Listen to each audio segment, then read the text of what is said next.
на Канал 8, добро дојдовте. Фабриката Paper Mill повторно го обнови производството по неколкумесечниот прекин заради поставување на врекестиот филтер на оџакот и другата опрема за спречување на аерозагадувањето. На свеченоста по тој повод присуствуваше и вице-премиерот Фатмир Битики, а на пресконференцијата беше истакнато дека испуштањето на штетни материи во воздухот сега е намалено за неколку десетици пати. Тони Ајтовски со деталите. Вице-премиерот за економски прашања Фатмир Битики во придружба на градоначалникот на Кочани Никол Чуилиев присуствуваше на обновувањето на производствениот процес во фабриката за хартија Paper Mill, во која беше инсталиран нов врекест филтер на оџакот и придружна опрема за спречување на аерозагадувањето. Генералниот директор на компанијата Јулијан Даскалов ги образложи досегашните и планираните инвестиции за заштита на животната средина во регионот. При тоа, тој нагласи дека неодамнешните мерења на квалитетот на воздухот што ги направила независна, акредитирана и светски позната лабораторија, покажале вредности што се за 40 пати пониски од законски пропишаните. Оваа инвестиција е трајно решение фабриката да работи непречемно, а при тоа да обезбеди чиста и здрава средина. Со ова докажуваме дека нашите заложби за чиста и здрава животна средина не се само декларативни. Сериозно и систематски реализираме нашата намера да ги унапредиме процесите и средината во која работиме и живееме и ние континуирано вложуваме во тоа. Гледано од тој аспект, би сакал да ве информирам дека ние и натаму продолжуваме со инвестиции. Зборувајќи за важноста од работењето на Paper Mill, вице-премиерот Битики додаде дека со собирањето и рециклирањето хартија со сегашниот капацитет од 14.000 тони годишно, како и со најавените инвестиции за негово двојно зголемување, ќе се собира целата отпадна хартија во државата, со што дополнително ќе се заштити животната средина. И сметам дека денеска навистина треба да сме горди на тоа што го направивме заедно. А тоа е дека компанијата имаше слух, прекина со работа, задржа 120 наши сограѓани на работа, секако затоа што не работеше со 70% од плата, како што законите го утврдуваат. Денеска ги гледаме дека сите до еден се вратиле на работа, а при тоа продолжија да инвестираат во тоа што сите го посакуваат. И затоа, навистина, ова е за охрабрување, не само за оваа компанија, туку охрабрување за секој еден кој што оперира во нашата држава. Дека се додека укажеме дека сме свесни и работиме за доброто на нашите граѓани, владата е тука да ги подржи. И затоа оваа подршка ќе биде уште поголема и секојдневна. Генералниот директор на Paper Mill Јулијан Даскалов најави дека во наредниот период ќе се реализира и така наречена вертикална интеграција во производството, за што ќе се вложат околу 5 милиони евра. Со тоа ќе се создадат можности за отпочнување со нов производ, а тоа ќе значи и зголемување на бројот на работните места. На пресконференцијата во фабриката Paper Mill, нејзиниот генерален директор најави дека до крајот на годината ќе се заврши изградбата на пречистителната станица за отпадни води. Со тоа ќе се избегне обојувањето на водата во Оризарска река и испуштањето материи што се над законски дозволените. Во текот на оваа година треба да биде завршена изградбата на пречистителната станица за отпадна вода од фабриката Paper Mill, истакна нејзиниот генерален директор Јулијан Даскалов, одговарајќи на прашањето од Канал 8 телевизија во врска со испуштањето непознати материи и обојувањето на Оризарска река. За овој проблем пред извесен период имаше и реакции во јавноста, а увид направија и надлежните инспектори за животна средина. Според Даскалов, со инвестицијата во пречистителната станица, проблемот целосно ќе биде надминат. Срокот за исполнение на Рокот на завршување на пречистителната станица е до крајот на оваа година. Имавме рок да го направиме за пократко време, но заради целата ситуација не успеавме. На почетокот на отварањето на оваа фабрика, од белата хартија имаше испуштена таа бела вода и вие веќе имам спомнато имам кажано за што се работеше. Но тоа кој што е белото во таа вода е калциум карбонат, кој што е камен. И во однос на сите вредности, тоа водата како што испуштаме од нашата фабрика, дека мерат акредитирани лаборатории, дека водата е во одлично состојание. но до крајот на годината не постои можност да има некаква бела вода или било каква друга вода да излегува од фабриката. Динамиката на комплетирањето на пречистителната станица за отпадни води според Даскалов е тесно поврзана со работењето на фабриката, а заради набавка и тестирање на потребната опрема. Тој истакна дека со привремениот прекин што беше направен во работењето во изминатите неколку месеци бил пролонгиран и целиот проект, но се очекува комплетирањето на пречистителната станица да биде завршено до крајот на годината. Општина Кочани со писмен допис до јавноста информира дека претседателката на Сдруженијето Green ORG шири лажни информации во врска со мини хидроцентралата на Мала река. При тоа од неа бара јавно да се извини за изнесените клевети, со кои се нанесува штета на целата институција. Администраторот на Facebook групата Кочани со срце за чист воздух, вода, почва, Ана Симонова, која е претседателка на Сдруженијето Green.org, во објава на Facebook изнесе невистини за наводна трансакција на средства од градителот на мини хидроцентралата на сметката на општина Кочани, по склучен договор во 2018 година, износ чија трага се губи. Општина Кочани остро ги отфрла ваквите лаги и смета дека станува збор за пропаганда со умисла. Како илустрација на лажните аргументи од објавата на Ана Симонова е спомнувањето на склучен договор во 2018 година. Документ што не постои, исто како и трансакцијата. Токму од тие причини општина Кочани смета дека под превезот на заштита на животната средина Ана Симонова ја дезинформира јавноста и се обидува да влијае на јавното мислење. Со оваа објава Ана Симонова упатува на коруптивни активности, за кои ќе треба да излезе со докази. Затоа општина Кочани ги повикува надлежните институции да реагираат по допрен глас и да извршат финансиска проверка. Во меѓувреме, општина Кочани побара извинување од претседателката на Green ORG во рок од 48 часа. Во спротивно ќе ги преземе сите правни мерки согласно законската регулатива. Како потврда дека Ана Симонова во континуитет ја дезинформира јавноста е и незината објава претходниот викенд на истата Facebook група. Симонова информираше за постоење место во Кочани со коски од мртви кучиња, со што лажно ја вознемири јавноста и предизвика низа институционални реакции, проследени со финансиски издатоци. Во март оваа година, Ана Симонова преку социјалните мрежи објавуваше и понижувачки фотографии поврзани со инспектори од општина Кочани, зашто, за да ја избегне правната одговорност, јавно се извинуваше. Општина Кочани ги известува граѓаните да бидат внимателни кон објавите и да пристапуваат со проверка на факти по изнесените информации од претседателката на Сдруженијето Green ORG и Facebook групата Кочани со срце за чист воздух, вода, почва. Библиотеката Искра, подрачна установа во Оризари, со онлайн активности го одбележа 1 јуни Меѓународниот ден на детето. Деца од 6 до 8 години, членови на библиотеката, остварија онлайн средба со поетесата и писателка за деца магистер Ели Маказлијева. Под мотото "Со книга патувам и истражувам", библиотеката Искра од Кочани, подрачна библиотека во Оризари, го одбележа 1 јуни Меѓународниот ден на детето.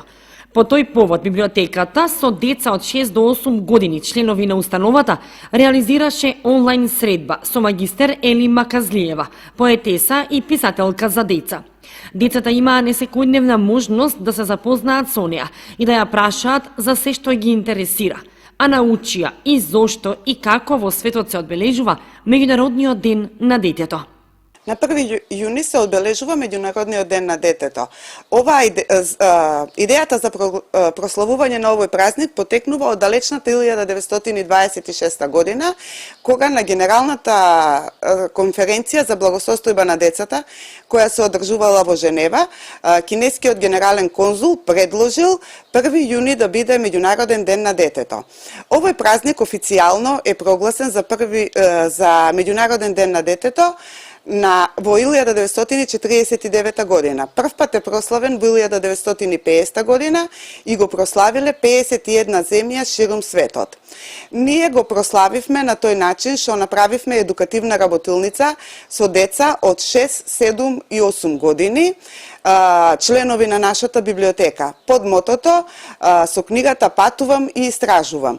Целта ни беше најмалите читатели да ги потикнеме да читаат, бидејќи доколку читаат ќе можат да патуваат насекаде и во секој момент да се најдат каде што ќе посакаат, а доколку не читаат ќе бидат само таму каде што се. Гостинка на настанот беше магистер Елима Казлиева, поет и писател за деца. Таа се вклучи онлайн и разговараше со децата. Децата и поставија многу интересни прашања. Најпрво ја читавме едукативната сликовница Патувам и истражувам. Потоа сите дечиња ни раскажуваа каде патувале, со кого патувале. Ги разгледувавме сликовниците за моето семејство, за годишните времиња и потоа децата ја прашуваа како станала писател, за колку време се пишува една книга, како се пишува книга, па можеби овие наши сегашни читатели ќе бидат и идни писатели. Поетот и писател за деца магистер Елима Казлиева е прогласена за писател на годината 2020 година на интернационалната литературна манифестација Литератопија 2020 и одража една интересна онлайн средба со децата кои беа воодушевени од целиот настан. Библиотеката Искра од Кочани со низа активности секоја година го одбележува Денот на детето. Одбележувањето на Светскиот ден на детето има за цел да го сврти вниманието на широката јавност за сите обврски кои општеството ги има кон децата, како и најважните проблеми со кои се соочуваат децата. Одбележувањето на Светскиот ден на детето ќе овозможи да се слушне гласот на децата и тие да укажат на најголемите предизвици со кои се соочуваат.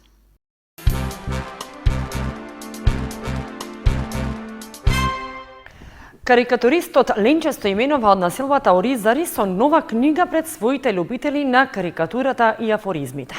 Овој пат станува збор за прва книга која не содржи песни или афоризми, туку карикатури со ликот на сатиричарот Миле Ѓоргиовски од Делчево.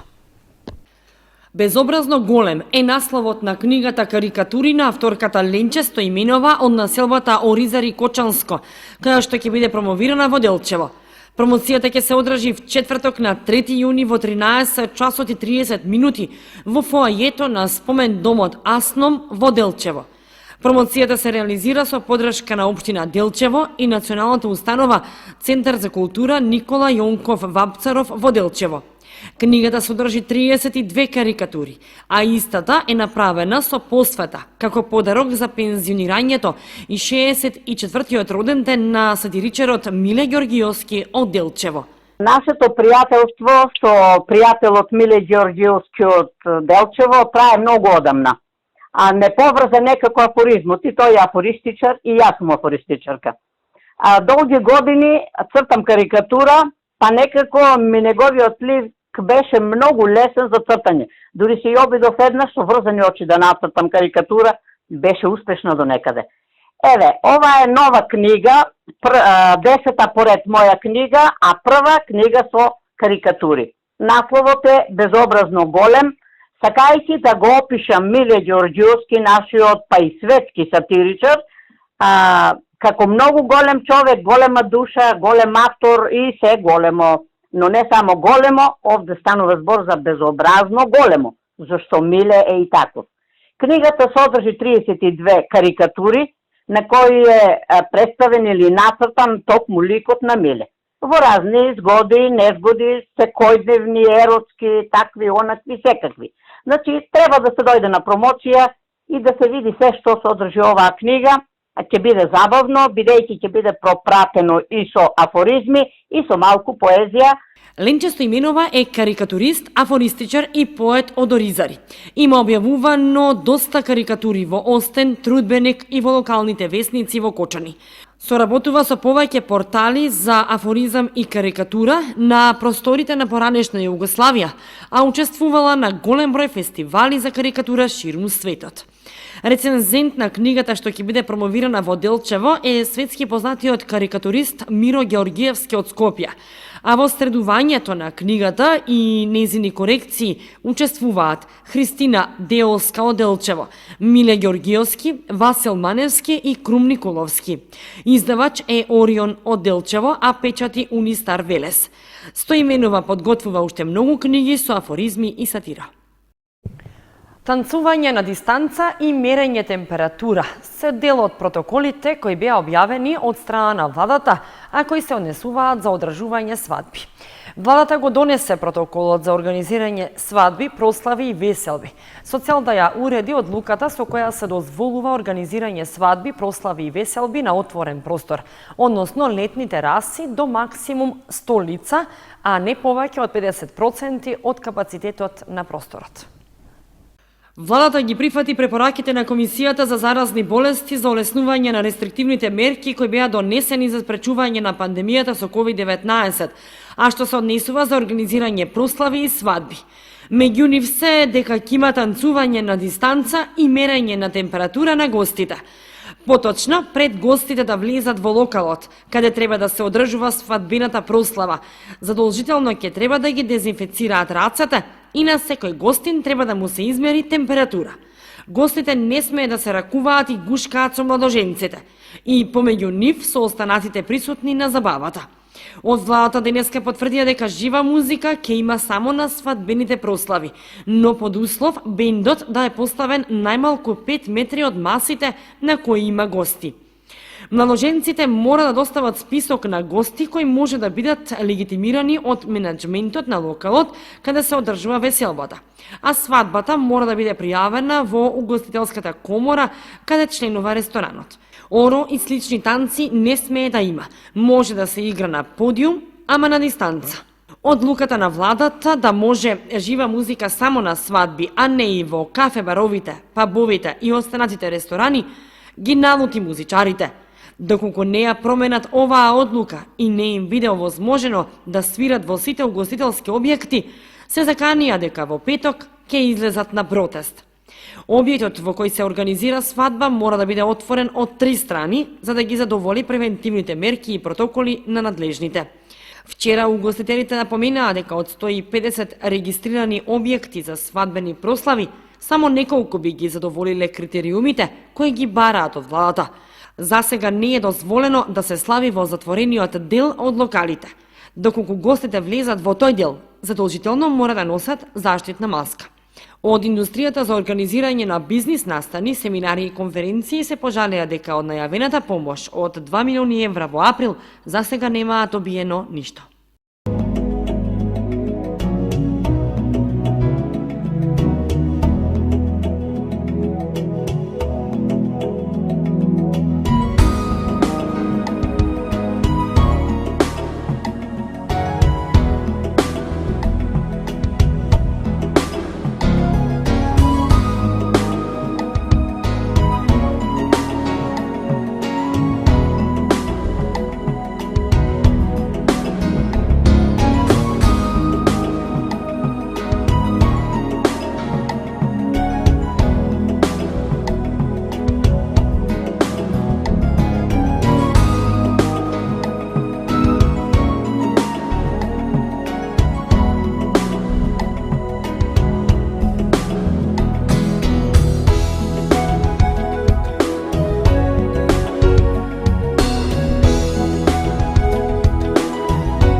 Почитувани, тоа беше се што ви подготвивме за ова издание на вестите на Канал 8. Останете и понатаму со нашата програма. Довидување.